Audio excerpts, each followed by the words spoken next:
Hi guys, welcome to my channel. On today's episode, I'll be showing you how to apply for the UK student visa. And if you watch this video to the end, I'll be linking you with organizations in Nigeria that will help you out in your visa processing, absolutely free.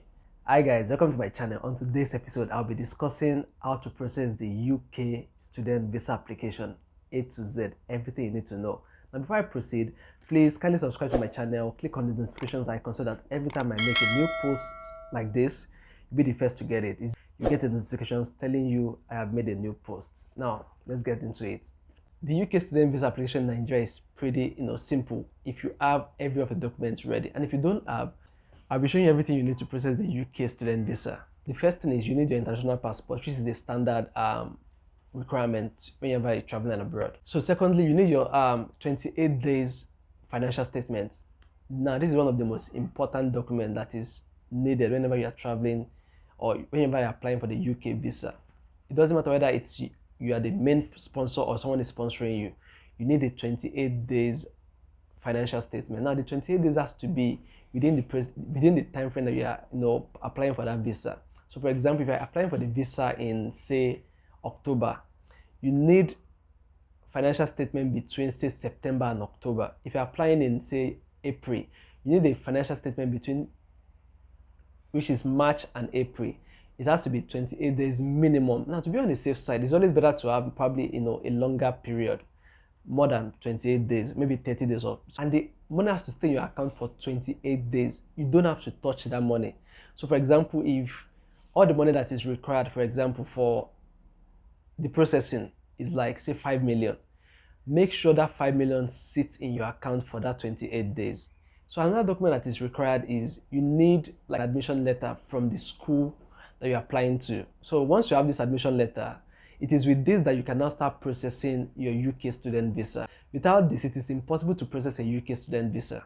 Another thing that is required is your transcripts. Now, if you're applying to a UK school, now, in fact, to any school generally, always make sure you start the transcript process early enough so that because sometimes the Nigerian school takes time before they process this thing. So make sure you start processing it early enough so that by the time you're ready, the transcript will easily be sent to the school.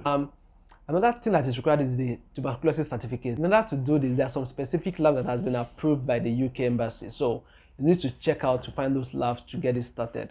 Birth certificate or age declaration. So you also need this document whenever you are processing a UK student visa. So once you have your birth certificate, you can just scan it and send. And if you don't, you can make like an age declaration document, which can be processed in the court of law.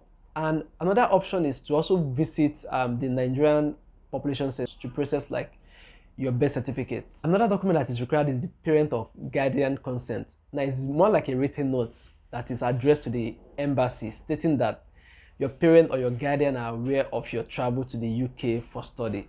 Now, this is for students that are below 18 years. So if you are above 18 years, you don't need this consent. Another document that is required is the proof of ties. Now, this is very important. You have to be able to prove to the embassy that after your study in the United Kingdom, that you're coming back.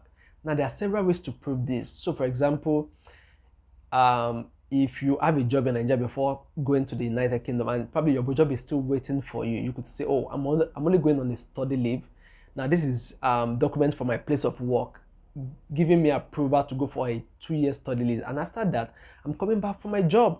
So that's one of the ways to prove ties. Now, if you don't have a job or if your parents are in Nigeria, your family can also be like a proof of ties that, oh, once I'm done with my studies, I'm coming back to Nigeria. So for example, you could say stuff like probably if your father have a business, you could come back and say, you know what, after this study, I'm coming back to manage my father's business. So that way they understand the fact that you are not just running away, you're coming back to your home country. So written consent from your sponsor. Another document that is required is like a written consent from your sponsor.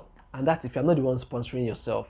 So for example, if your parents are sponsoring you or your guardian or a family member, all you just have to do is for them to write a letter stating that they are the ones sponsoring that particular trip. Like there's a documentation to prove that someone is sponsoring you and it has to be written by that person. Now, bank letter.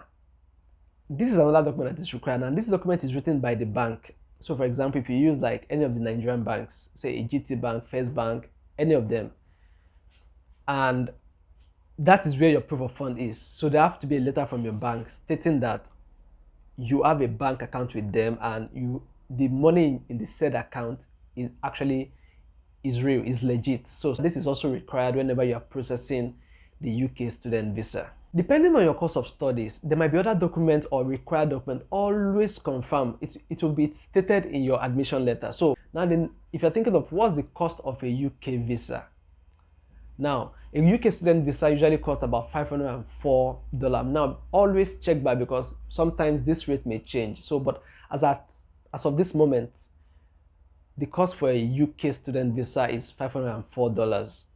Always ensure your documents are up to date. That way, it gives you a higher chance of success whenever you're applying for the UK student visa. These are the major documents that are needed or required whenever you're applying for a UK student visa. There are some organizations that actually help in this processing. That's because they have ties with the UK embassy or the UK or some trusted schools in the UK. Now, to make your admission process very easy, so I'll be dropping a link below to an organization in Nigeria that helps students with all this processing. And guess what? It is absolutely free. You don't have to pay for any consultancy fee or application fee. The only payment you're making it by yourself. So for example, you're making the payment for the visa fee yourself, you're paying for the admission yourself, you're paying for the acceptance fee yourself, you're paying for the school fees yourself. But these people or these organizations will guide you from start to finish. And when I mean start to finish, from your application process, every of those things, to you actually getting to the school and picking from the airport. It is that awesome. So, and guess what, like I said, it's absolutely free. Now click on the link below. It takes you to a particular form. Fill the form and they'll be in contact with you. So once you fill the form, automatically they'll reach out to you and just let them know that you are being referred from Lake Adelaja, and that way they'll help you with your visa processing free of charge. And I mean, you're not paying a single dime to anybody. If you are yet to subscribe, please click on the subscription button and also click on the notifications icon so that you won't miss any post like this in the future. See you next time. Bye.